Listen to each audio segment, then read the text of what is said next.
السلام عليكم ورحمة الله وبركاته على كل متابعين قناة همة الأبدان.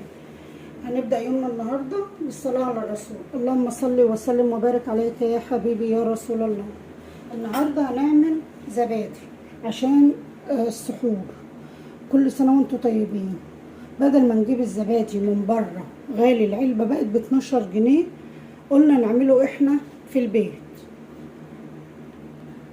جبت 1.5 كيلو لبن وغليتهم وسبتهم لما يبردوا معانا، ولما يبقى معاكي دافي زي دمعة العين كده تقدري ان انت تحطي ايدك فيه وتستحمليه.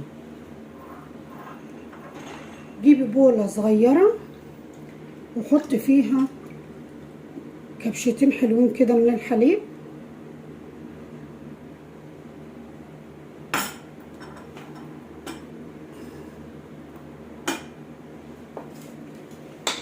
وكل كيلو لبن هتحطي عليه معلقة كبيرة من الزبادي.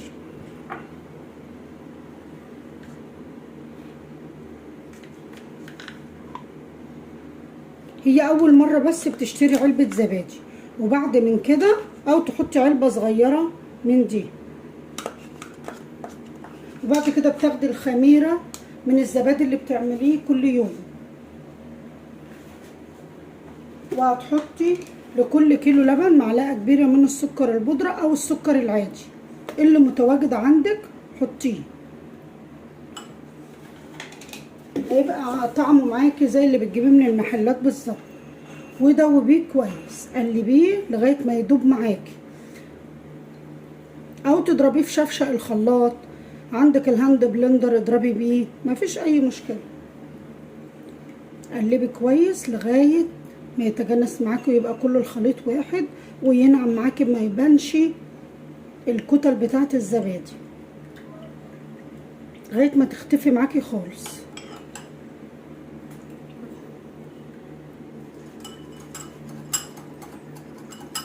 جيبي بقى كده المضرب اليدوي حتى واضربي بيه لغايه ما يندمج كله مع بعض.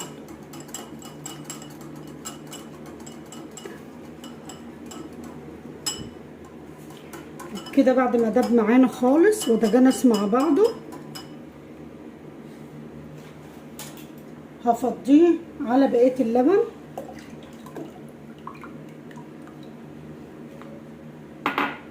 وهديله ضربتين كده عشان يختلط كله مع بعضه.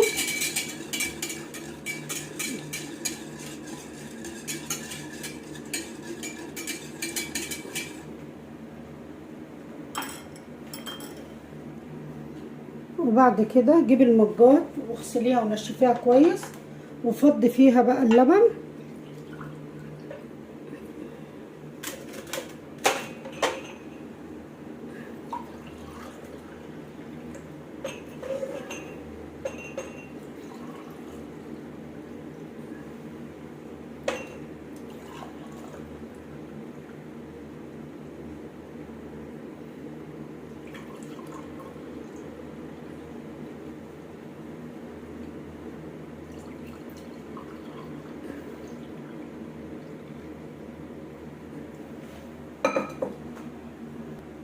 بعد ما فضيته كله تغلي ميه في الكتل، ميه مغليه، وتنزلي كده في حرف الصينيه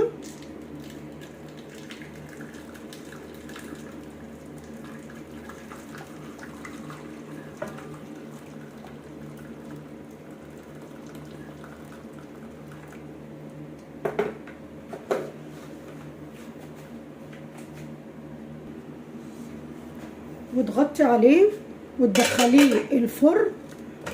تدفي الفرن حوالي ربع ساعة وتطفي عليه وتدخليه في الفرن من 4 ل5 ساعات.